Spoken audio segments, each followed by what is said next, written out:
se casser la voix.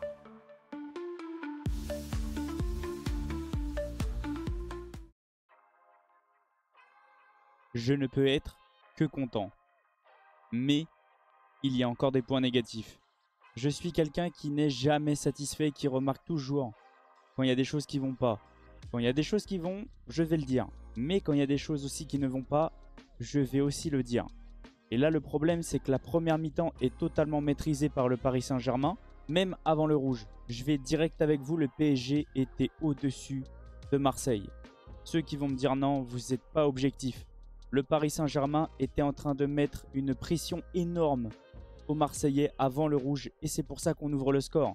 Ensuite, sur le carton, c'est du 50-50. En fait, le problème, c'est que Amin Harit ne voit pas Marquinhos arriver, donc il joue le ballon avec le pied en l'air. Le problème, c'est que quand on a le pied en l'air, ça peut valoir un carton rouge. Est-ce qu'il le touche? Ça va trop vite pour moi, donc je ne sais pas. Marquinhos, avec l'expérience, en rajoute, fait exprès. Et au final, ça donne carton rouge pour les Marseillais. Le problème, c'est qu'il y a eu consultation de la VAR. Donc, c'est que ça a été bien validé.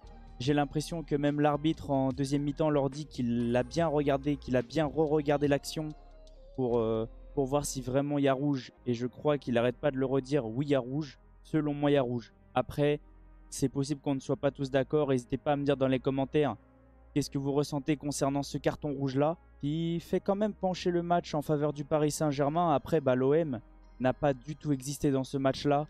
Déjà, avant le rouge, c'était dur. Mais ensuite, en plus, avec la façon de jouer de Luis Enrique, c'est sûr que tu vas pas exister parce que Paris a conservé le ballon tout le match. Et ça, c'est bien parce que cette fois-ci, la première mi-temps, c'était ultra bien géré. Par contre, la deuxième, j'ai pas été trop fan non plus. Après, je sais bien sûr, et ça, je vais me le dire dans ma tête pour pas non plus m'énerver ou quoi que ce soit. On est obligé de faire tourner. On est obligé de faire souffler les joueurs. On est obligé de prendre aucun risque parce qu'il y a les matchs de Ligue des Champions qui arrivent très vite, surtout celui de l'Atlético de Madrid. Donc, je pense que Luis Enrique n'a pas voulu prendre de risques, a fait tourner, a fait circuler le ballon. Par contre, je le voyais quand même s'énerver quand des fois c'était trop long. Et en deuxième mi-temps, on rate encore trop d'occasions. Le match doit se finir en 6-0. Et je rigole pas, le face-à-face de Dembélé, le face-à-face de Fabien Ruiz, l'action ratée de Asensio, l'action ratée de Barcola, ça fait beaucoup. On rate encore trop d'occasions. Devant le but, on rate beaucoup trop d'occasions. Mais là, aujourd'hui, je ne vais pas non plus trop parler de ça. Parce qu'il y a beaucoup de points positifs. Surtout, l'entame de match du Paris Saint-Germain. Et qu'est-ce que j'ai aimé la tactique de Luis Enrique. Il a complètement troublé déjà le coach adverse. Et en plus, l'équipe adverse. Parce que Dembélé jouait en numéro 10. En numéro 10, faux numéro 9. J'avais l'impression que lui apportait un plus au milieu. Et ça a totalement fait paniquer le milieu marseillais. Parce que ça rajoutait un surnombre. Ils étaient complètement perdus. J'avais l'impression que le coach marseillais veut trop vite titulariser Rabiot. Alors qu'on le sent, il n'est pas prêt du tout physiquement. Il est complètement cuit. Il était carbonisé à la fin. Il n'arrivait pas à avancer. Techniquement, Marseille, c'était très compliqué. En plus, à 10, après, on nous donne des cadeaux à chaque fois. Hein. On nous donne pratiquement que des cadeaux. Hein. Le but contre leur camp. Le dernier but, c'est une passe de Greenwood qui sert un Parisien. Donc après, on se retrouve avec un face-à-face. Dembélé, c'est l'action où Dembélé tire. Et après, il centre et Barcola marque. Et après, de toute façon, Marseille a totalement paniqué. Mais on rate encore beaucoup d'occasions. Mais ça, on va pas non plus trop tomber dessus aujourd'hui. On a réussi à s'imposer dans le Classico. Le Paris Saint-Germain était très attendu parce que Marseille, cette saison, comme j'arrêtais pas de le dire, c'est pas le même Marseille que les autres saisons. Mais là, au final, ça m'a refroidi encore une fois concernant l'adversité en Ligue 1. Peut-être à part Monaco, c'est beaucoup trop faible. C'est beaucoup trop faible.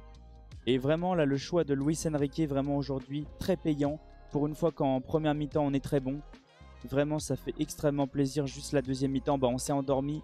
Mais il faut quand même réfléchir et se dire qu'il fallait faire tourner. Il fallait pas non plus prendre trop de risques. 3-0, c'est déjà très bien. Luis Enrique contre Marseille depuis son arrivée, ça fait mal. Il est sur, si je compte bien, 9-0 contre Marseille. Parce qu'on ne prend pas de but. Si je dis pas de bêtises, on ne prend pas de but contre Marseille. 2-0 et 4-0 et là 3-0. Luis Enrique n'a pas pris encore un seul but de l'Olympique de Marseille. Vraiment, félicitations au coach. félicitations aux joueurs. Et là, on va passer au débrief comme d'habitude. Salut à tous et bienvenue sur la chaîne. J'espère que vous allez bien, supporters parisiens, marseillais. Ça va être compliqué là, hein, parce que c'était vraiment très compliqué. Je me mets à la place des adversaires des fois. Et là, je me dis, si ça m'arrive à moi, je suis au Parc des Princes, je prends un rouge, je prends un contre son camp. Je pense que je fais une drôle de tête après. En tout cas, bienvenue à tous. Et comme à chaque fois, on va débriefer le match, voir un petit peu tout ce qui s'est passé, les chiffres, etc. Je vous donnerai à la fin mes tops, mes flops et ma note. En tout cas, j'espère que ça va vous plaire. Bon visionnage. Avant que la vidéo commence, n'oubliez pas l'abonnement, le petit like, le petit commentaire pour le référencement et n'hésitez pas à partager les potes. Allez, on est parti sur le petit débrief que tout le monde attend bien sûr. Olympique de Marseille, Paris Saint-Germain. Et comme je vous ai résumé au début, le Paris Saint-Germain s'est imposé 3-0 et menait déjà 3-0 à la mi-temps. Le Paris Saint-Germain était très attendu dans ce classico-là. Au niveau des cotes, pour tous ceux qui parient, faites attention parce que ça peut être dangereux. Et pour tous ceux qui ont moins de 18 ans, c'est interdit. Alors, on peut le voir, et ça j'adore vraiment ce graphique-là. Marseille n'a littéralement pas existé. Et même avant le carton rouge, on le voit, le Paris Saint-Germain a surdominé l'Olympique de Marseille. C'est pour ça que je vous ai dit, le rouge a peut-être fait mal à la tête, mais Paris était complètement dans son match et totalement en train de dominer et à marquer dans son temps fort. Ensuite, c'est parti. C'était beaucoup trop compliqué pour Marseille. Carton rouge pour Amin Harit. Deuxième but contre son camp de Balerdi pour le Paris Saint-Germain. Et troisième but du PSG, là qui était dans une très grosse domination. Juste après le rouge, c'était encore pire comme on peut le voir, hein. Là, Marseille ne pouvait même plus respirer. Et l'OM n'a pas du tout existé après. Quand tu es à 10, déjà que quand tu joues une équipe qui garde le ballon, qui te fait courir tout le match, c'était sûr. Paris a littéralement étouffé l'Olympique de Marseille et les a fait courir tout le match. On le voit, 75% de possession à 25, 3 de XG encore contre 0,22, 5 tirs et un cadré contre 19 et 7 cadrés. Non, des grandes chances plutôt. Donc ça veut dire que Paris aurait pu faire encore plus mal à Marseille. C'est pour ça que je vous ai dit qu'on rate encore beaucoup d'occasions. On va le voir, on a cadré 8 tirs plutôt contre 1 Marseillais et on rate 5 grandes chances. Ça veut dire que 6-0, c'est même pas exagéré. Le Paris Saint-Germain, 863 passes, a littéralement surdominé ce classico-là. Le PSG va très bien, prend 3 points d'avance sur Monaco. On sait qu'ils ont perdu dans le derby du Sud contre Nice. On bat le concurrent direct en plus dans le classico. Donc on met Marseille à 6 points, Monaco à 3 points. On reprend le large et ça fait extrêmement plaisir. Très belle opération des joueurs et surtout de Luis Enrique, qui pour moi mérite ce match-là. Et pour moi, je vais le mettre dans les tops. Je vous le dis directement avant, Luis Enrique fait partie des tops dans ce match-là. Alors, au niveau des joueurs, j'ai apprécié tout le match. J'ai juste eu l'impression, bon, Nuno Mendes, ça allait. C'était, je sais pas. En fait, le problème, comme j'arrête pas de vous dire, la tactique de Luis Enrique bride énormément Nuno Mendes. C'est peut-être pour ça qu'on ressent qu'il n'est pas trop là.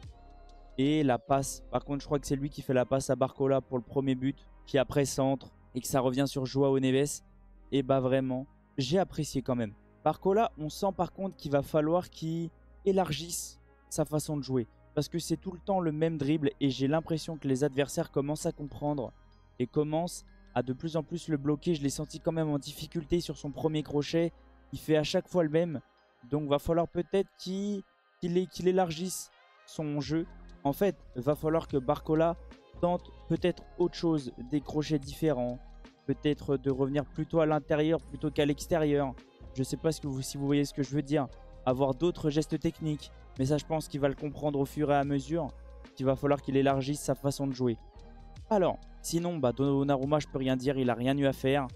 La défense, Pacho Marquinhos, top. Un match top. Achraf Hakimi. Les gars, il a 27 poumons. Il est beaucoup trop fort, Hakimi. C'est vraiment beaucoup trop fort. Ce que Hakimi a produit aujourd'hui, c'était exceptionnel. Il est devant, il est derrière, il est à droite, il est à gauche, il est dans l'axe. Exceptionnel. Le milieu du PSG a fait ultra mal au milieu marseillais. Et ce que j'ai aimé, c'est que Dembélé, cette fois-ci, était placé en faux numéro 9, voire en 10. Et a apporté un surnombre au milieu qui a fait ultra mal aux Marseillais. Et le milieu, mais Joao Neves est trop fort. Warren a sorti une masterclass et je le sens beaucoup mieux déjà depuis la reprise, depuis le match contre Strasbourg, si je dis pas de bêtises, que j'ai trouvé très intéressant. Le match contre le PSV, il sort un très bon match et là il sort un très gros match pour le Classico. Et au niveau de l'attaque, Lee Kang-in, j'ai plutôt aimé. Dembélé, énorme match. Après, il rate son face-à-face encore une fois. Et lui, c'est la finition qu'il va falloir vraiment travailler. Et Barcola, très bon match encore une fois. Au niveau des entrées, alors j'ai pas trop compris pour Beraldo. Est-ce que Nuno Mendes est blessé? Je ne sais pas. L'entrée de Désiré Doué, c'est encore très compliqué. J'ai l'impression qu'il se cherche. Il se cherche, il a du mal. Il veut peut-être, on l'a ressenti, il avait envie de mettre son but. Peut-être pour se libérer, peut-être pour lancer sa saison. Le problème, c'est que ça a énervé Luis Enrique parce qu'il était beaucoup trop personnel. Mais c'était pas non plus ultra grave. Au niveau de Fabian Ruiz, il a eu quelques récupérations, mais je veux pas non plus trop dire. Mayulu, Asensio, je les ai pas non plus trop vus. Ils sont rentrés quand même un peu tard. Et Luis Enrique, chapeau, parce que pour moi, la victoire lui revient malgré les performances des joueurs. Les choix tactiques ont ultra bien marché. Il a fait ultra mal aux Marseillais. Il a donné une leçon tactique à De Zerbi, même si j'aime pas dire ça. Parce que je pense que De Zerbi avait regardé peut-être le match, le match du Paris Saint-Germain contre le PSV. Et s'est peut-être dit, je vais essayer de le contrer comme ça. Et au final, non. Il a tout changé, il a mis Dembélé en faux neuf pour ramener une sorte de plus-value, une sorte de plus au milieu qui a totalement fait paniquer et chavirer le milieu de Marseille. Au niveau des tops, comme je vous ai dit, je mets Luis Enrique dedans direct en plus. Après, je vais mettre Joao Neves que j'ai énormément aimé, Pacho que j'ai adoré et Ousmane Dembélé que j'ai vraiment trouvé qu'il a sorti un match excellent. À part son face-à-face, sinon il est incroyable. Et au niveau de la note, je vais mettre un 8 sur 10 parce que comme je vous dis, je ne suis jamais satisfait et je trouve toujours des choses. Mais ouais, pour tous ceux qui n'ont pas vu le match, ça commence très fort. Le Paris Saint-Germain ouvre le score sur un centre de Barcola qui est renvoyé par Rulli. Et ensuite, Joao Neves marque. Ensuite, carton rouge pour l'Olympique de Marseille sur un pied en avant de Amin Harit sur Marquinhos. Ensuite, c'est un CSC de Balerdi, un centre de Hakimi. Et Balerdi prend le ballon et marque contre son camp. Et ensuite, le dernier but, c'est Ousmane Dembélé qui va frapper. Le ballon lui revient, il centre sur Barcola et but de Barcola. En tout cas, donnez-moi vos avis. Qu'est-ce que vous avez ressenti du match? Supporters parisiens, marseillais. En tout cas, moi je suis content. Bien sûr, le Classico est réussi et remporté. On prend toujours pas de but au Vélodrome. Si je dis pas de bêtises, ça remonte. Si je me trompe pas, à part la Coupe de France, mais je parle en Ligue 1, ça remonte. Et en tout cas, je suis très content. Le Paris Saint-Germain se redonne confiance en espérant que ça continue et que ça reste un peu sur cette lancée-là. Et puis voilà, donnez-moi vos avis, vos ressentis, je viendrai vous répondre. Merci à tous ceux qui sont restés du début jusqu'à la fin. Merci à tous ceux qui vont liker, s'abonner, partager, etc. Là, le tirage va arriver dans les prochaines heures. Demain, on aura probablement le résultat du tirage pour le maillot de foot. Et puis voilà, je vais vous laisser sur ça et je vous dis à la prochaine. Ciao les potes et allez Paris. As I say we're friends, whatever happened again, I don't care if you're a man, you don't love me to the end.